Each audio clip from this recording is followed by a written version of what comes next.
of the great state of Illinois,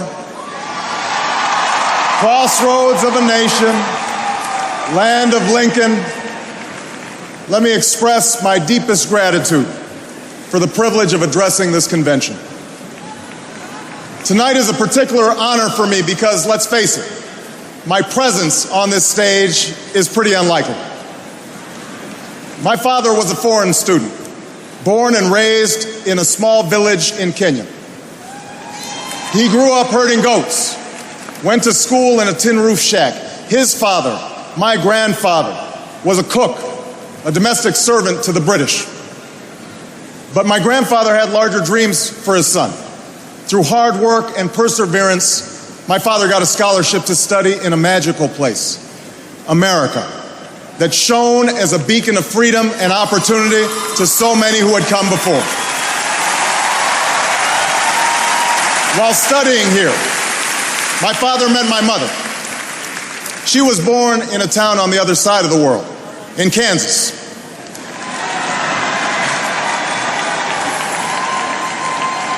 Her father worked on oil rigs and farms through most of the Depression. The day after Pearl Harbor, my grandfather signed up for duty, joined Patton's army, marched across Europe. Back home, my grandmother raised a baby and went to work on a bomber assembly line. After the war, they studied on the GI Bill, bought a house through FHA, and later moved west, all the way to Hawaii in search of opportunity. And they too had big dreams for their daughter. A common dream born of two continents. My parents shared not only an improbable love, they shared an abiding faith in the possibilities of this nation. They would give me an African name, Barak, or Blessed, believing that in a tolerant America, your name is no barrier to success. They imagined me going to the best schools in the land, even though they weren't rich, because in a generous America, you don't have to be rich to achieve your potential. They're both passed away now. And yet I know that on this night, they look down on me with great pride. They stand here, and I stand here today, grateful for the diversity of my heritage, aware that my parents' dreams live on in my two precious daughters. I stand here knowing that my story is part of the larger American story, that I owe a debt to all of those who came before me, and that in no other country on earth is my story even possible.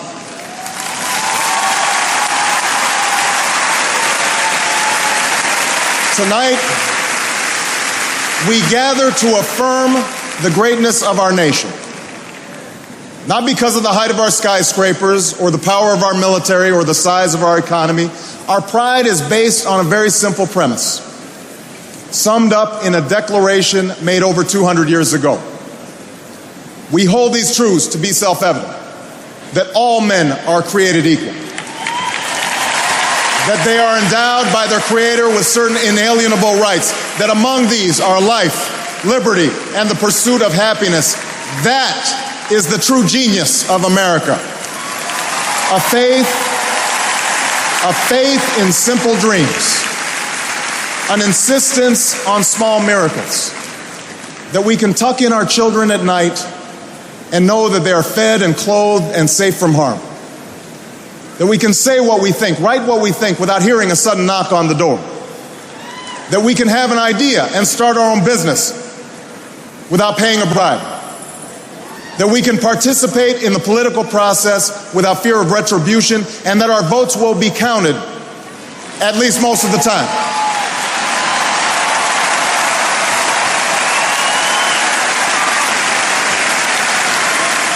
This year, in this election, we are called to reaffirm our values and our commitments, to hold them against a hard reality, and see how we're measuring up to the legacy of our forebears and the promise of future generations. And fellow Americans, Democrats, Republicans, Independents, I say to you tonight, we have more work to do. More work to do for the workers I met in Galesburg, Illinois, who are losing their union jobs at the Maytag plant that's moving to Mexico, And now we're having to compete with their own children for jobs that pay $7 an hour. More to do for the father that I met who was losing his job and choking back the tears wondering how he would pay $4,500 a month for the drugs his son needs without the health benefits that he counted on. More to do for the young woman in East St. Louis and thousands more like her who has the grades, has the drive, has the will, but doesn't have the money to go to college. Now, don't get me wrong. The people I meet in small towns and big cities, in diners and office parks, they don't expect government to solve all their problems. They know they have to work hard to get ahead, and they want to. Go into the collar counties around Chicago, and people will tell you they don't want their tax money wasted by a welfare agency or by the Pentagon. Go into any inner city neighborhood, and folks will tell you that government alone can't teach our kids to learn. They know that parents have to teach, that children can't achieve unless we raise their expectations and turn off the television sets and eradicate the slander that says a black youth with a book is acting white. They know those things.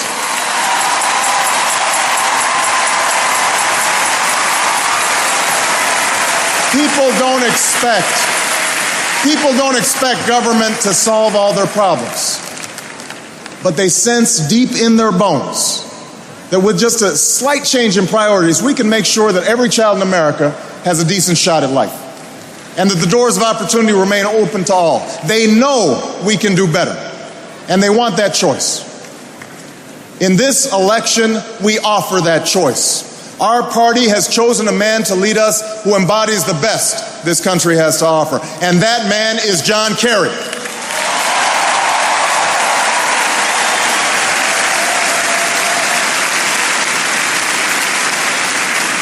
John Kerry understands the ideals of community, faith, and service because they've defined his life. From his heroic service to Vietnam, to his years as a prosecutor and lieutenant governor, through 2 decades in the United States Senate, he's devoted himself to this country. Again and again, we've seen him make tough choices when easier ones were available. His values and his record affirm what is best in us. John Kerry believes in an America where hard work is rewarded. So instead of offering tax breaks to companies shipping jobs overseas, he offers them to companies creating jobs here at home. John Kerry believes in an America where all Americans can afford the same health coverage our politicians in Washington have for themselves. John Kerry believes in energy independence, so we aren't held hostage to the profits of oil companies or the sabotage of foreign oil fields.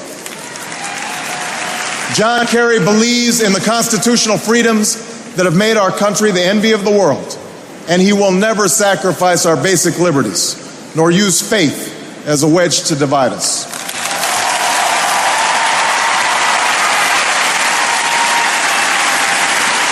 And John Kerry believes that in a dangerous world, war must be an option sometimes, but it should never be the first option. You know, a while back, I met a young man named Seamus in a VFW hall in East Moline, Illinois. He was a good-looking kid, 6'2", 6'3", clear-eyed with an easy smile. He told me he joined the Marines and was heading to Iraq the following week. And as I listened to him explain why he'd enlisted, the absolute faith he had in our country and its leaders, his devotion to duty and service, I thought, this young man was all that any of us might ever hope for in a child. But then I asked myself, are we serving Seamus as well as he's serving us?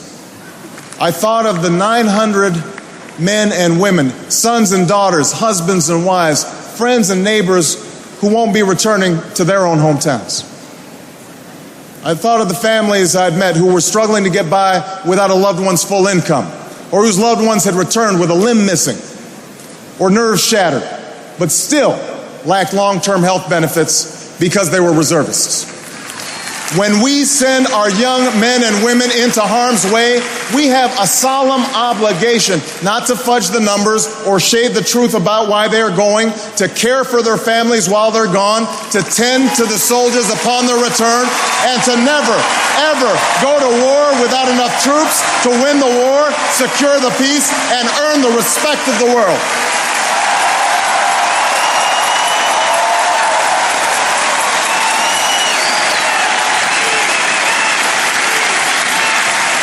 Now let me be clear. Let me be clear. We have real enemies in the world.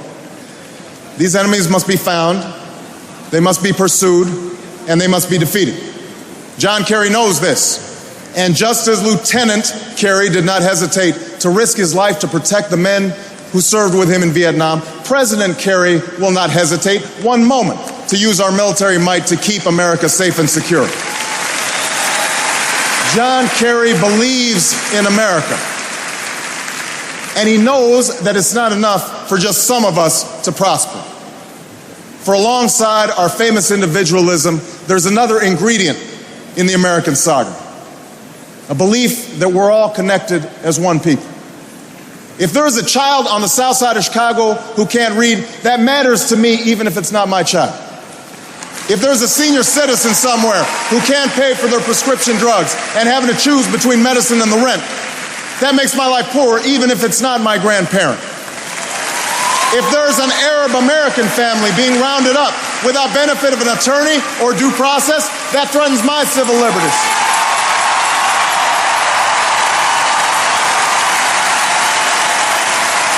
It is that fundamental belief. It is that fundamental belief, I am my brother's keeper, I am my sister's keeper, that makes this country work. It's what allows us to pursue our individual dreams and yet still come together as one American family. E pluribus unum, out of many, one. Now, even as we speak, there are those who are preparing to divide us. The spin masters, the negative ad peddlers, who embrace the politics of anything goes. Well, I say to them tonight, there is not a liberal America and a conservative America. There is the United States of America. There is not a black America and a white America and Latino America and Asian America. There's the United States of America.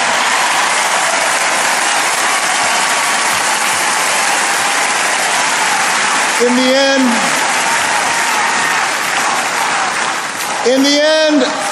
end, that's what this election is about. Do we participate in a politics of cynicism, or do we participate in a politics of hope? John Kerry calls on us to hope. John Edwards calls on us to hope. I'm not talking about blind optimism here, the almost willful ignorance that thinks unemployment will go away if we just don't think about it, or healthcare crisis will solve itself if we just ignore it. That's not what I'm talking about. I'm talking about something more substantial. It's the hope of slaves sitting around a fire singing freedom songs. The hope of immigrants setting out for distant shores. The hope of a young naval lieutenant bravely patrolling the Mekong Delta. The hope of a mill worker's son who dares to defy the odds. The hope of a skinny kid with a funny name who believes that America has a place for him too.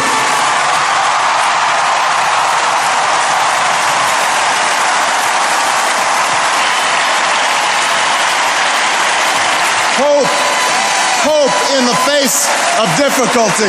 Hope in the face of uncertainty. The audacity of hope.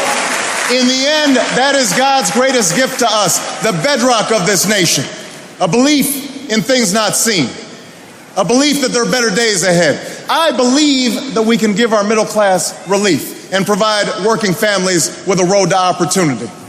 I believe we can provide jobs to the jobless, homes to the homeless, and reclaim young people in cities across America from violence and despair.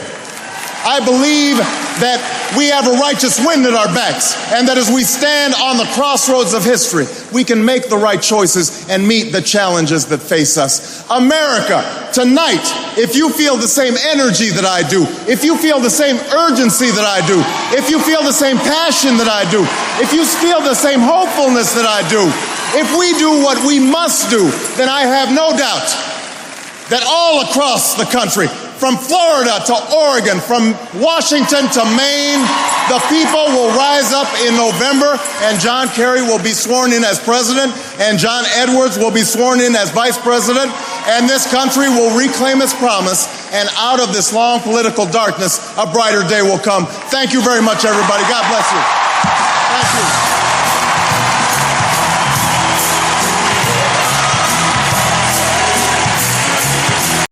Mo Entertainment.